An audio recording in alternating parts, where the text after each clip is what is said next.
Hello friends, तो next part शुरू होता है और हम देखते हैं मेंग चुआन को, जो कहता है कि जब मैं 6 साल का था तभी से स्वॉर्डमैनशिप का प्रैक्टिस शुरू कर दिया। समय के साथ जब मैं 8 साल का हुआ तो मैंने विंड चार्जिंग टेक्निक भी डीन से सीख ली। उसके बाद 4 साल के अंदर अंदर मैंने इसमें मास्टरी कर ली। उसके बाद ये 2 दिन पहले ही मैंने अपने सीक्रेट टेक्निक को रियलाइज किया है, ऑटोमन लीप्स को। उसके बाद हम देखते हैं मेंग को, जो अपने सीक्रेट टेक्निक के सेकेंड मूव विंड सॉन्ग को यूज करता है, जो कि बहुत ही दिखने में ऑसम था। मेंग कहता है मैंने पूरे साल बहुत मेहनत की और अपने दूसरे चीज़ों के बारे में कभी नहीं सोचा, और कभी भी मैंने अपने प्रैक्टिस को लेके ये नहीं सोचा कि इतना काफ़ी है। मैं खुद में बिलीव करने वाला इंसान हूँ और मैं जो भी करता हूँ अपने तरीके से करता हूँ। हम देखते हैं बाहर बाकी सारे डिसाइपल चिल्ला रहे होते हैं जिंगी कोड सीनियर मेंग चुआन। तो चुआन बोलता है अच्छा साउंड है, उसके बाद वो वहीं लेट जाता है। उसके बाद सीन शिफ्ट होता है। हम देखते हैं यान फैमिली के पेट्रियाज को, जो आराम से अपना ड्रिंक कर रहा होता है और अपनी डॉटर को कहता है कि मैंने तुम्हारा मैरिज कॉन्ट्रैक्ट तोड़ दिया।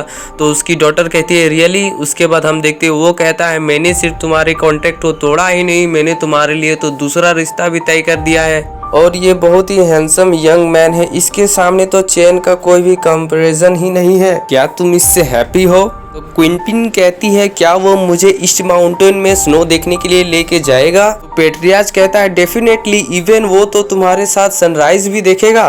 ऑलराइट, तो मुझे और भी काम है, मैं यहाँ से जा रहा हूँ। हम देखते हैं पेट्रियाज वहाँ से जाने लगता है। उसके बाद सीन शिफ्ट होता है और हम देखते हैं बाई फैमिली के पेट्रियाज को, जो बहुत मस्ती में होता है। तभी बाहर से कोई उसको आवाज लगाता है और हम देखते हैं यान फैमिली के पेट्रियाज को, और ये इससे माफी मांगता है इंतजार करवाने के लिए। तो बाई फैमिली का मोटा पिक बोलता है तुम ऐसा क्यों बोल रहे हो फादर? तो ये यान फैमिली का लोमड़ी बोलता है सन। ये दोनों ऐसे ही मस्ती कर रहे होते हैं। फिर यान फैमिली का पेट्रियाज कहता है मेरा तो किस्मत अच्छा है कि मुझे इतना अच्छा सन इन लॉ मिला। तो बाई फैमिली का पेट्रियाज बोलता है ये तो खुशी की बात है। उसके बाद वे दोनों खुशी खुशी जाते हैं और टेबल में जाके बैठ जाते हैं। तो बाय फैमिली का पेट्रियाज कहता है आज तो जिंग्यू कोर्ट का स्टार्टिंग कॉन्टेस्ट है ना? तो यान फैमिली का पेट्रियाज पूछता है क्या तुम्हारा नेफ्यू कॉन्फिडेंट है कि क्या वो ट्रायल को पास कर लेगा?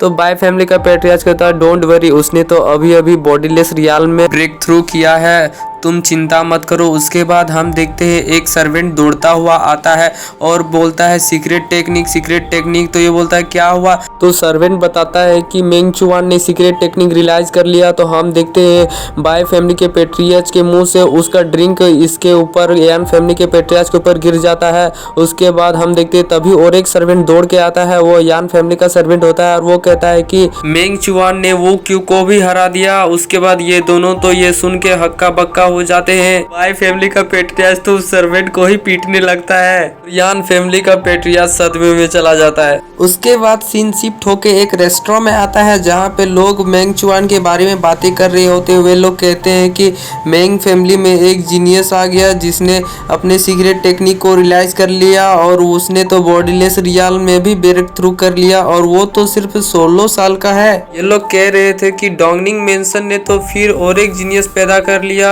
मी यांग जी की तरह। उसके बाद हम देखते हैं वहीं पे मी यांग जी था और वो यहाँ से जाने लगता है। उसके बाद सीन शिफ्ट होता है और हम देखते हैं मी यांग जी अपने मास्टर के पास आया होता है। उसके बाद हमें मी यांग जी के बारे में बताया जाता है कि ये तो डोंगनिंग मेंशन का नंबर 1 जीनियस है, और वो मास्टर के लिए एक लिस्ट लेके आया होता है डीमन स्लाइंग कॉन्टेस्ट का। उसके बाद वो अपने लिस्ट को मास्टर को दे देता है और मास्टर पढ़ते और कहते हैं मेंग चुआन ने अपने सीक्रेट टेक्निक को रियलाइज कर लिया। तो मी यांग जी कहता है यस मास्टर, मैं जब रास्ते से आ रहा था तो लोग इसी के बारे में बातें कर रहे थे कि डोंगनिंग मेंशन को और एक रेयर जीनियस मिल गया जिसने अपने सीक्रेट टेक्निक को 16 साल के उम्र में हासिल कर लिया। तो मास्टर कहते हैं सेंटिस मेंग बहुत ही लकी है जिसको मिल गया। फिर मास्टर कहते हैं मेंग ने तुम्हारे ही जैसे सेम टाइम पे अपने सीक्रेट टेक्निक को रियलाइज कर लिया, संभल के वो तुम्हारा ओपोनेंट अब फ्यूचर में बन सकता है। तो मी यांग जी कहता है जब तक वो मेरे लेवल में पहुंचेगा तब तक तो मैं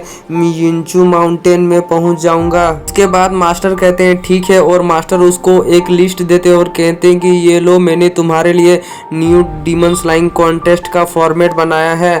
तो मी यांग जी उस लिस्ट को देखता है। उसके बाद अपने मास्टर को कहता है आप चिंता मत कीजिए, इस साल भी मैं ही नंबर 1 पे रहूँगा। उसके बाद सीन शिफ्ट होके मेंग मेंशन में आता है, जहाँ पे हम देखते हैं सभी लोग मेंग के फादर को दाजांग को बधाई दे रहे होते हैं उसके बेटे को सीक्रेट टेक्निक रियलाइज करने के बदले में। तो हम देखते हैं सभी लोग बहुत ही फनी तरीके से इनको बधाई दे रहे होते हैं और हम देखते हैं तो इनके पीछे बहुत लंबी लाइन लगी हुई होती है।